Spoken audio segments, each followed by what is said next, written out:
ایک غریب آدمی بدو رات کے وقت وہ کہیں بیچارہ صبح سے چلا تھا، مدینے پہنچتے اسے رات ہو گئی. اس نے ڈرتے ہوئے نا خیمہ باہر لگا لیا. جہاں رات ہوئی نا آدھی رات ہو گئی، 1-2 بجے سمجھ لے پہنچا مدینے، تو اس نے باہر نے خیمہ لگا لیا. بیوی اس کی امید سے تھی، بچے کی ولادت کا وقت قریب آ گیا، بیمار ہو گئی، اس نے خیمہ لگایا. بیوی اندر ہے، حضرت عمر فاروق گشت پہ تھے رات کو، ساتھ ایک غلام تھا.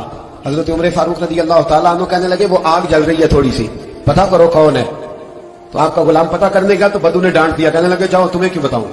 حضرت عمر خود گئے، کہنے لگے مسافر بھائی بتا تو صحیح. کہنے لگا دی چھوڑے، میں آپ کو کیوں بتاؤں، میں کون ہوں، کیسے آیا ہوں. فرمایا خیمے کے اندر سے کراہنے کی آواز آتی، کوئی درد سے چیخ رہا ہے، بتا ہمیں بات کیا ہے.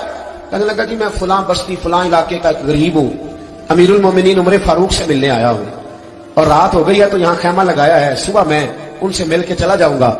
تو رات کو تکلیف دینا پسند نہیں کیا، تو میری بیوی امید سے تھی، اب بچے کی ولادت کا وقت قریب ہے، پاس کوئی نہیں. حضرت عمر کہنے لگے تو ٹھہر میں ابھی آیا. چہرے پہ نہ کاٹ، اس سے بتایا نہیں میں ہی امیر المومنین. عمر دوڑے گئے، اپنی زوجہ سے کہنے لگے اگر تجھے بہت بڑا اجر مل رہا ہو تو حاصل کرے گی. میں کروں گی. تو کہنے لگے چل پھر میرے ساتھ، بہت بڑا اجر ہے. ایک دوست کے ہاں ولادت کا وقت ہے، ضرورت کی چیزیں ساتھ لے لو. اس عورت نے تھوڑے دانے لے لیے، گھی لے لیا. حضرت عمر سے کہنے لگی لکڑیاں اکٹھی کر لیں.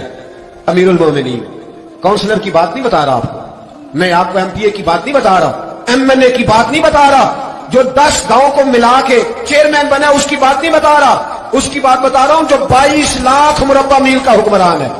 اس کی بات بتا رہا ہوں جو گلی سے گزرے تو شیطان رستہ ہی بدل جاتا ہے.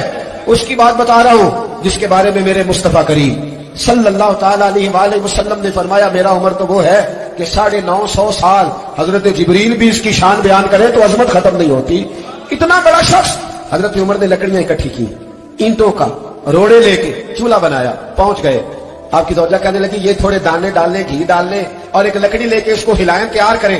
خود زوجہ اندر چلی گئی. حضرت عمر باہر پکانے لگے.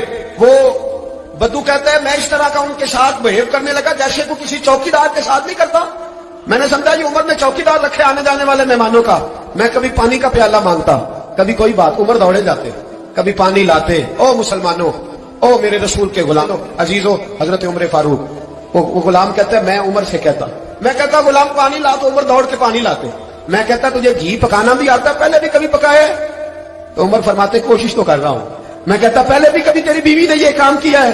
تو حضرت عمر کہنے لگے مجھے یاد نہیں، پوچھ کے بتاؤں گا. کہتے کیا رنگ تھا، کیا انداز تھا، کیا مصطفیٰ کی تربیت تھی، کیا انداز حضور نے سکھائے غلاموں کو. یہ کس طرح کا امیر ہے کہ یہ ہڈیاں پکا رہا ہے، پھونکے مار رہا ہے ایک غریب کے لیے، دیہاتی کے لیے جسے جانتے بھی نہیں.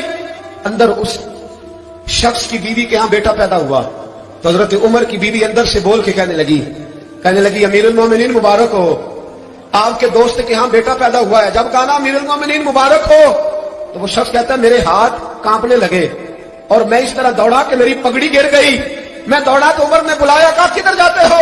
کہنے لگا آپ امیر المومنین ہیں، آپ امیر المومنین، آپ عمر ہیں. کیسے و کس طرح جس کے نام سے کانپے آپ وہ ہیں، جسے مصطفیٰ نے دعا مانگ کے اللہ سے مانگا وہ والے عمر ہیں آپ، جس کے لیے علی المرتضیٰ فرماتے ہیں میں روز دعا کرتا ہوں وہ والے عمر ہیں، جس کے بارے میں ابو بکر صدیق نے فرمایا تھا کہ میں اللہ سے کہوں گا مولا جو تیرے محبوب کی امت کے حق میں سب سے بہتر تھا میں اسے خلیفہ بنا کے وہ والے عمر ہیں.